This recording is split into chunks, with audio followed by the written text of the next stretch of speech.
wild area of the town for many, many years, and then agriculture came in, and then of course it led to ultimately the development of the developmental center, a great change from its past.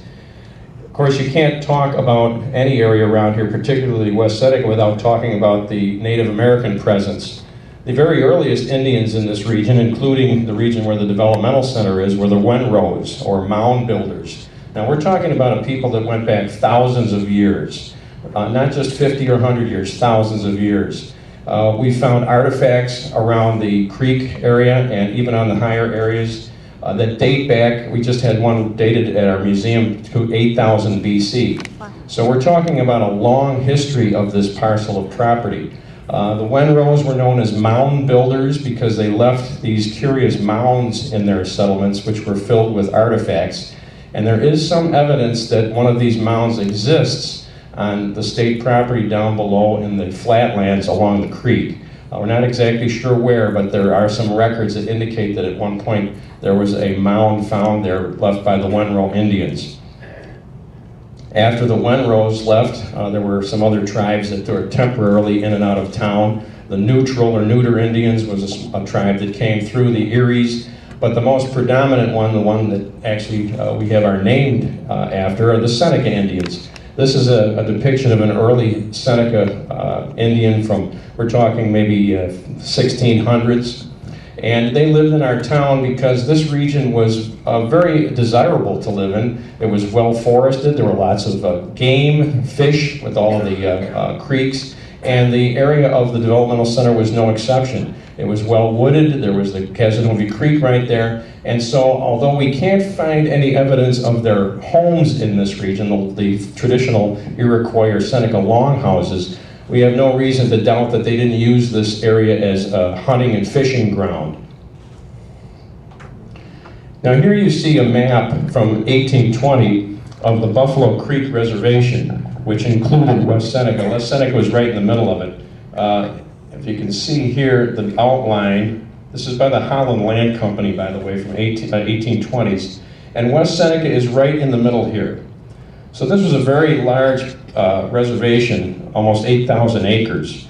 And as I said, West Seneca was right in the middle of it. And if you couldn't see on this map, but that's where most of the Seneca Indian settlements were, including, like I said, possibly along the area of the developmental center. I threw that picture in too because that's kind of a neat looking guy. That's Chief Corn Planter, Seneca Indian. Although he didn't live in the Buffalo Creek Reservation, he came to West Seneca often, and there's no reason to doubt that he didn't travel through those lands where the developmental center is today. He actually lived in the Allegheny Reservation, but he was well known to visit here. Of course, our most famous Seneca Indian that lived in West Seneca was Chief Red Jacket. And he lived in two places in town, not at the developmental center lands, but nearby at 4306 Seneca Street, right next to the post office. We just had a historic marker installed there last September. He had a cabin there, and he also lived at Barnesdale and Mineral Spring Road. But he probably walked through the lands of the developmental center at one point or another. But I thought that was kind of an interesting engraving of, an old engraving of a famous Seneca warrior and chief, Corn Planter. Here's an example of some of the artifacts that have been found at the developmental center and throughout the town of West Seneca. Different types of spear points, arrowheads, cutting tools, again dating back literally thousands of years. So we're talking about a very long history for this particular part of the town. In 1842, the Buffalo Creek Treaty was signed by the Seneca Indians and the government, and that was the end of basically the end of the Indian presence in West Seneca. After 1842, the lands were opened up for sale. The Senecas moved to the reservations in Allegheny, Cattaraugus, and Tonawanda. But there were still some that remained after 1842 in some of the cabins and actually a lumber mill nearby the Casanova Creek area. But that's just a copy or a picture of the original treaty of 1842, which completely changed our town and opened it up to settlement. Okay.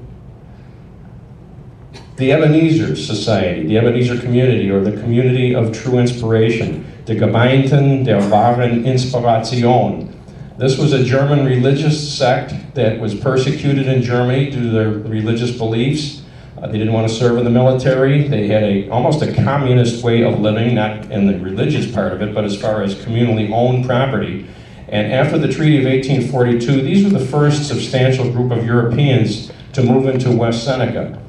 This is one of the church elders, William Noet, who helped lead the exodus from Germany to West Seneca. They established several townships in the town. One at the Gardenville area. Today's Gardenville was Middle Ebenezer, or Middle Ebenezer. The area that's known as Ebenezer today, or Union Road, Seneca Street, was Nieder Ebenezer, or Lower Ebenezer, which is the closest to the developmental center.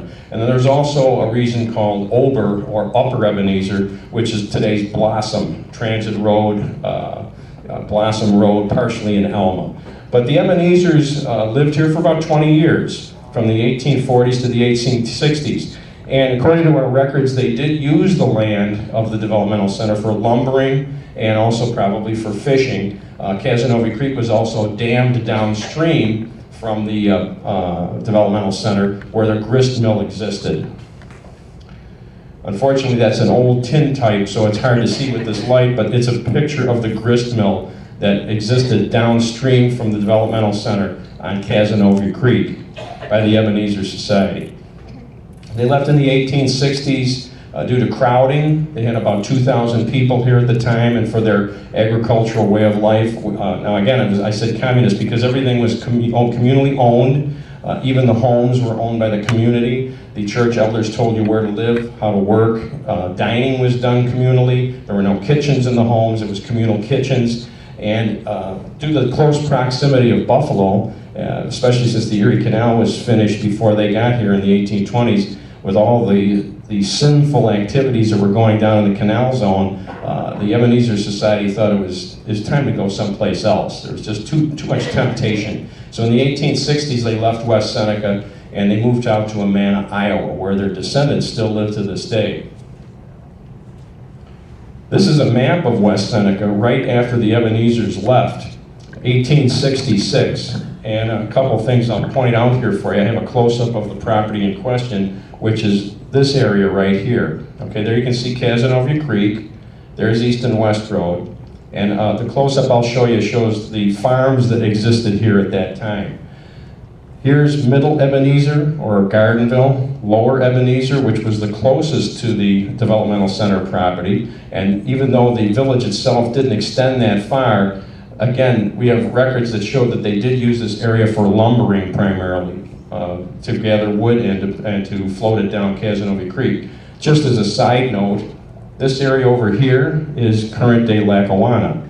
It was part of West Seneca for 50 years. Lackawanna didn't separate off until 1909. So at this point, West Seneca was including the city of Lackawanna. The Ebenezer Society did incorporate the town of West Seneca. They combined all of their little Ebenezer villages into the town of West Seneca, originally called Seneca, in honor of the Seneca Indians that were here first. But then they found out that there already was a Seneca in the central New York region in the Finger Lakes. So we're west of there, so we became West Seneca. Now here's a close-up of the developmental center property in 1866. And all these little dots and this handwritten writing here are the farms that were there by then. And these are the parcels of land going back all the way to the creek. There's Casanova Creek. Here's East and West Road. And here's Lydecker Road. And it's kind of difficult to see here, but Lydecker Road crosses Casanova Creek down here and goes up to Seneca Street, not down here where it crosses today. So the original Lydecker Road bridge was upstream from where it is today. And there it is. Lydecker Road Bridge was a covered bridge, and it crossed around where Winspear Road is now. Winspear Road is a side street that comes off of Seneca Street, and then it crosses the creek there and came up the gorge, which is actually a private property now, but the driveway there was the road that connected to Lydecker Road. It was built in the late 1860s. A flood came along on Casanova Creek. You can see it's kind of close to the surface of the water, And in the flood, the bridge broke loose and floated downstream to where it is today. It was still pretty well in good shape when it got to where it is. The town fathers said, well, why build another bridge? Let's just raise it and put it right here. That's why Lydecker Road has such a strange configuration to it, that basically the road was built to where the bridge ended up after the flood. And so here's a picture of the Lydecker Road Bridge. This is around the turn of the century, 1910s or so, but you can still see the covered bridge, Casanova Creek. There's Lydecker Road, about where it is today. But notice the land all around here, heavily farmed. All that flat land down below there was all agriculture. And you can see in a couple other pictures I'll be showing you just the extent of the agriculture that was going on down at that point. This is the entry to the Lydecker Road Bridge coming from Seneca Street. There was a sign over the bridge, a little interesting side note that said, anybody crossing this bridge faster than a walk is a $10 fine. So it was one way too, only one way. Now here's a shot of the Lydecker Road Bridge from the Developmental Center side, okay, from the other side of the property. The creek is down there, there's the gorge, there's the bridge. And this is, in the spring, all this land has all been turned over, ready for farming. Okay, and even on the top, up in the gorge there's not a lot of development. There's a house over here and nothing else, not even many trees. So the growth of trees that you see down in the flatlands down there all occurred since the state took the property and abandoned that agricultural reasons going on. Nevertheless, we're talking about an agricultural growth that's almost 50 years now. So there's quite a bit of growth that's happened since this has changed from what you see here. There's the last days of the Lydecker Road Bridge. It was the last covered bridge in Erie County. It's already missing some of the boards and planks there. And you can see by perspective, there's a little kid down there fishing. A little guy down there. Whoops. And then in the 1930s, the WPA, Works Project Administration, they came in and replaced the Lydecker Road Bridge to the steel and concrete structure that's there today. To the left is the original bridge, still in operation. And over on this side, you can see the new bridge, new for then, being built. That's the bridge that you ride over today as you're going down Lydecker Road towards the Developmental Center property. Now this is a kind of an interesting shot because this is in the late 30s after the new bridge has been built here. And this is from downstream or upstream a little bit. And here's all this flatlands, all part of the Developmental Center property, all agriculture. It's all farmed. There's a spare tree here and there, but other than that, it's all farmed land. One of the most interesting characters of West Seneca history lived in this region on the Developmental Center property. His name was Old Shep, William Shepherd, or the Hermit of Lydecker Road was his nickname. He had an interesting history. Most of it we think is true. He was born out in Missouri in the 1930s, 1840s, not quite sure when. Fought in the Civil War. Apparently, according to stories and his own stories, he rode with Jesse James' gang out west, got shot in the knee, and managed to escape from a bank robbery. Somehow ended up back here in West Seneca, and found this wooded area down below the embankment there near Lydecker Road, where there was farms as well, and decided this would be a good place to live. So he literally lived as a recluse, as a hermit down there. This is a picture of him walking around town. Here he is in front of a tent. Sometimes he used a tent to stay in. He's brandishing a gun there. He would fish a little bit, he'd hunt, he had a couple of goats, he'd grow a couple of vegetables. And as time went on, as he got up in years, this is around 1910, 1920, the farm family that was in that region, the name was Kloiber, allowed him to stay there. And what he did was he built a shack out of scrap wood, which you can see here. Of course, Old Shep is on the left, and these are two unidentified visitors paying a visit to him. Now, this, if you want to imagine where this is, if you're crossing Lydecker Road Bridge from Seneca Street, and when you get to the bottom of the embankment there and make that sharp left, to the right is right where Old Shep lived. And it's all wooded now. He lived down below for a while. He lived up on top for a while when that was farmland. And here's a picture of him in his shack, which was probably up on top, right where the developmental center is today. An interesting thing about him, so the Kloiber family wouldn't have to pay tax on this little house, he put wheels on it. So it was like a mobile home. Old Shep, he had an interesting occupation. Well, you can see next to him here is this little cart. He'd pull the cart around town and he'd ring a little bell, and the housewives would come out with their scissors or their knives to be sharpened. And on his death certificate, it actually, there's no information.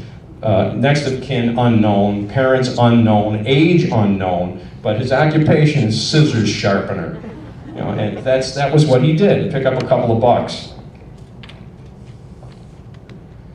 And even though he was kind of scary and didn't like to talk to people, he loved kids. And this is his favorite little kid. This is Mary Kloiber from the Kloiber Farm, which was up on the flatlands, up above Lydecker Road, where the developmental center is today. And he used to occasionally take her in his wagon to school at the old East Seneca Elementary School, which is now an office building next to M&M remodeling. So this is Mary Kloiber and Old Shep. He died in 1933. Every February he'd look at the sky and say, if I live past March, I'll live another year, and he died on March 31st. He's buried in St. Matthew's Cemetery. Now, the flatlands up above where the developmental center is today, after the Ebenezer's left, was, again, heavily used as farmland, agriculture. Can't find a lot of pictures from that time period. We're talking 1861, for about 100 years, until the developmental center came into the 1960s. But here is a picture of a farm that existed in that area. The Mayer family was their name, not related to the Mayer cider mill, it's a different spelling. But I did happen to find a couple of interesting pictures there, just to give you an idea of what went on at that property for 100 years before the developmental center was built. There's the Mayer family. There's Mom, Pa, and the two kids. Look like pioneers. And this is probably 1910, 1920, and through that area. They weren't the first farmers to get there, but they're probably in the next generation after the Ebenezer's left in the 1860s. There's Mom Meyer with her chickens and a dog there, feeding the chickens. And this was what was going on at that property, the developmental center, for a century. It was all agriculture. Down the road a little bit, near Angle Road in East and West, was another farm, the Elliott Farm. Here's a picture of William Elliott, the head of the family, with a McCormick Reaper. Now, horsepower was used at this time, and he's gathering wheat there. And here you see a typical scene that you would have seen at the developmental center property for a long time, gathering a big load of hay. You see the farmers up on top, and there's actually two horses there pulling that big mountain of hay. Farmers' tools, this is for cider making. There were orchards there as well. Not only wheat was the primary crop that I can find was used at the developmental center property, but there were also fruit orchards. And here's some tools of, again, this is 1920 or so, this picture was taken. Tools for pressing apples and making cider from the orchards that were there. And here's another picture of Farmer Elliott. He's pulling up potatoes this time. So there were potato farms up there as well. Now, this is right around the turn of things. This is 1950s. This is looking up towards the developmental center property from the creek, Casanova Creek, around Winspear Road, where the Lydecker Road Bridge used to be. So this is just before the changes started happening. Here's one last remnant of Old Shep that was still around until the developmental center came in. There was an Old Shep Road. And if you go down, as I said, over Lydecker Road Bridge again, and before you turn left and look to the right where Old Shep lived, if you go slowly and look along the embankment there, you can see the outline of this road still in existence there. It was actually, you can see the street sign there. There's a West Seneca policeman looking up, and there's Lydecker Road and Old Shep Road. There was a road that went up there, and there were 4 houses up there. 4 houses up there. There were farms originally, and then they were just private residences. When the state took it over, that road was abandoned, blocked off with some dirt and piles and whatnot, and not used anymore. But you can still see the road there today.